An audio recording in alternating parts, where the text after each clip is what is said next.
today. But first, we got to get into some of the hard shit. Um, Okay.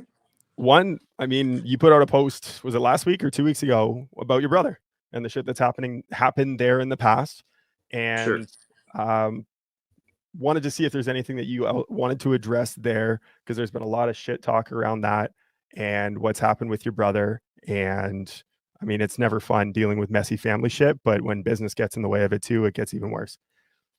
Well, yeah, and frankly, I mean, I usually keep my mouth shut about stuff, but when it really begins to impact me in a very significant way, and it begins to impact my family in a massive financial way, then you've got to ask yourself, at what point do you just stay silent and let everybody talk?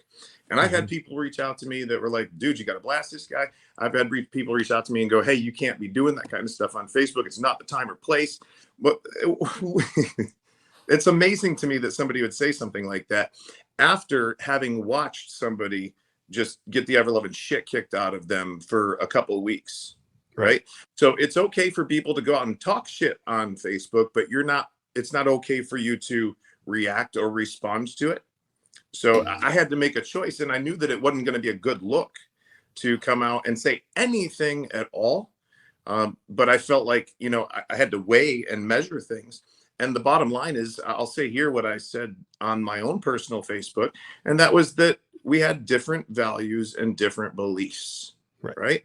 And that's enough for me. When there are different values and different beliefs, and we don't have that kind of alignment professionally, then it's just not going to work. And so Right. that's why we separated from a business perspective, and just different values and different beliefs.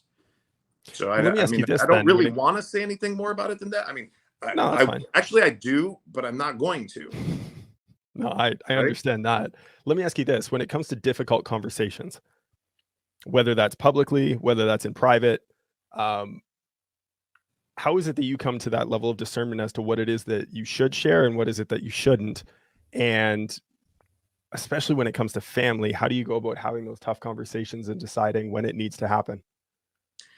I'm really bad at that. Mm. I'm good at it and bad. And here's how I'm good at it. I don't typically react like that. Right. I wait, I sit and I watch. I'm a listener. And so I really, really sit back and think about the consequences of not having a family member in the business anymore, because that can have negative consequences. It's happened to me in the past. I've hired and fired pretty much all of my family from my businesses.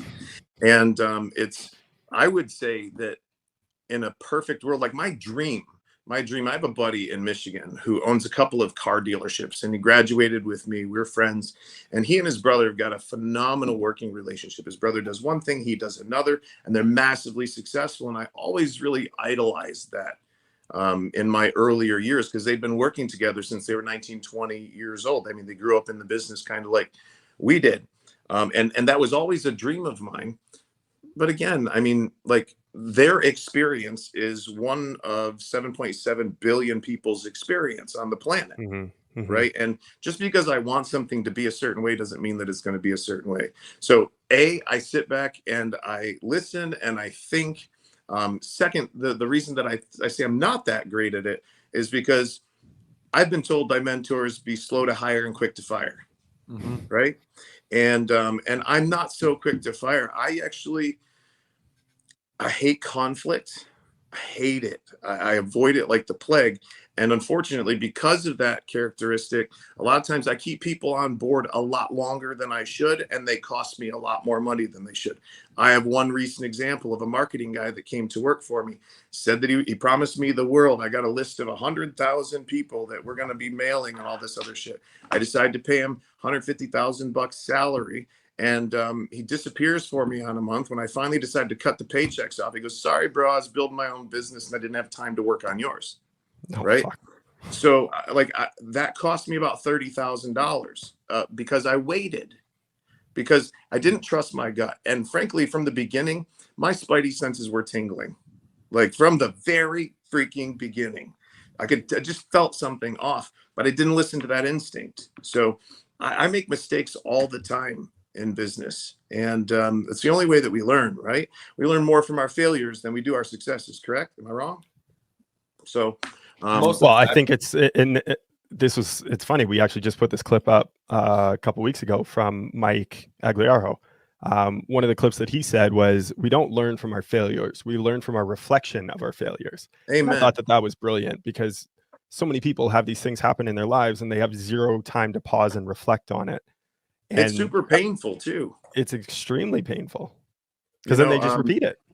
yeah, super, super painful. And going through these types of things is massively painful. Like, my heart has just been torn out of my chest, thrown on the ground, and stomped on. Right. But I understand that in order to get to where I'm going, in order to become the best, in order to get to the top, in order to become the most well known, I've got to go through this shit, because on the other side of it, I'll be able to help people who are going through it. How can you help somebody when you haven't experienced similar things? Like, guys, I've been through it. Like, I mean, I was married for 20 years, found out that she'd been cheating on me for the last 4. Like, I mean, I've had family members drop in and out. Like, it just, I've had so much shit happen to me in my life, and it's just made me a tougher person. I think it probably has cut years off my life, but you know what I mean? I thank you to the Lord for everything that he does for me every day, and for the challenges that he puts me through, because if God wasn't putting me through these challenges, I couldn't become the person that I'm going to become. I couldn't become the person that he's designing me to be. And I know I get on here and I cuss and I whatever. Listen, I love Jesus, right? Like, I'm a follower. I'm a Christ follower. That's who I am. But listen, I'm not going to walk around beating a Bible, and I'm not going to be in your face about all that stuff. And frankly, if you say that I'm not a Christian because I cuss, I'd ask you to examine the last 24 hours of your life. Right? And whether or not you have in the last 24 hours. Right. I mean, let's be real. It's a word. There's nothing right or wrong about any words. It's the meaning that we put behind them. Right?